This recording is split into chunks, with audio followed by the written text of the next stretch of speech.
Fósseis são restos ou evidência de organismos que já existiram em algum lugar do nosso planeta. Para ser considerado fóssil, esse resto ou essa evidência de vida passada tem que ter sido litificado, ou seja, tem que ter sido transformado em rocha.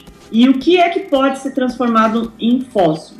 Podem ser transformados em fósseis conchas, ossos, pegadas e até excrementos que podem se fossilizar e gerar o que a gente chama de coprólito, tá? Ou seja, os fósseis podem ser qualquer tipo de vestígio de vida passada que tenha sido litificado. Isso acontece quando algum organismo, que pode não necessariamente ser um animal, ele deixa algum resto ou do seu corpo ou marca do seu corpo e de alguma forma esse resto ou marca é protegido. Essa proteção ela acontece pela cobertura de sedimentos e uma vez que essa marca é soterrada, ela passa por diversos processos que transformam essa evidência ou essa marca em rocha. Isso é o que a gente chama de diagênese. Dependendo de como for esse processo de litificação, essa evidência ela pode ser preservada ou apagada do registro. Os primeiros fósseis da Antártica eles foram descobertos nas expedições do começo do século XX, né? E incluíam os animais dos grupos dos moluscos, mais especificamente os bivalves, mas outros invertebrados também foram relatados nessas expedições. Já os fósseis mais antigos descobertos foram os arqueociatos, que eles são um grupo extinto, parente mais antigo das esponjas marinhas. E esse material ele data mais ou menos de 500 milhões de anos. No meu caso, eu estudo os moluscos, principalmente os bivalves.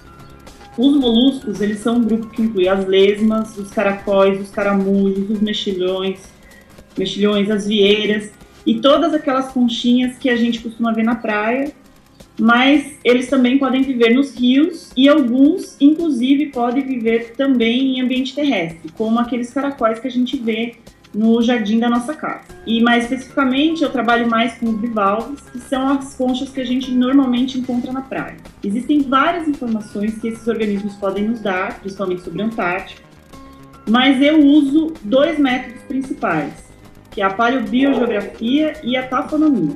E como se pode estudar a paleobiogeografia? Bom, no caso dos bivalves, nós estudamos o registro fóssil ao longo do tempo, ou seja, nós vemos onde cada uma das espécies ocorre na Antártica e nas regiões próximas. Pode ser América do Sul, Nova Zelândia, Austrália. E vemos a ocorrência dos fósseis desses grupos ou as espécies e como esses grupos mudam, o registro fóssil deles muda de um lugar para o outro ao longo do tempo. Uma das formas de estudar a evolução das correntes marinhas do passado é ver como o registro desses organismos, que podem se dispersar pelas correntes marinhas, varia ao longo do tempo. Um outro exemplo, que é uma das informações que a gente pode ter com o estudo dos moluscos, é entender como aconteceram a abertura e o fechamento de passagens oceânicas e qual a relação dessa abertura ou fechamento com o histórico climático da Antártica. Agora, outra linha de pesquisa é a tafonomia.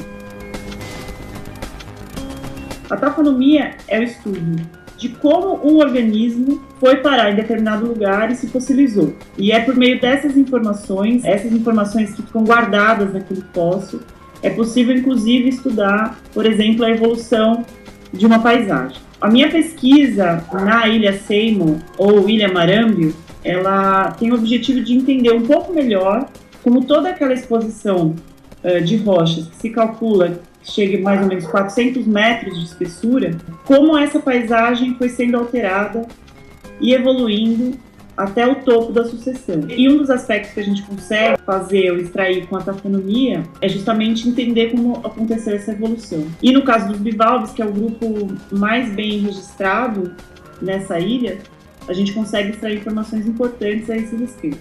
E por que é que eu estudo os bivalves? Os bivalves eles são o grupo fóssil mais abundante de todo o registro fóssil e surgiram há muito tempo, né, há mais de 500 milhões de anos. Quem vai à praia vê a quantidade e a diversidade desses organismos, né? Então, eles têm uma diversidade muito grande, eles são bastante abundantes, eles têm partes duras, que têm um potencial, então, de preservação e fossilização muito alto. E no caso específico dos bivalves, a gente sabe que o fato deles terem duas valvas, né, faz com que o potencial de registro deles seja maior ainda, né? Porque você tem duas vezes mais chance de ter aquele organismo preservado.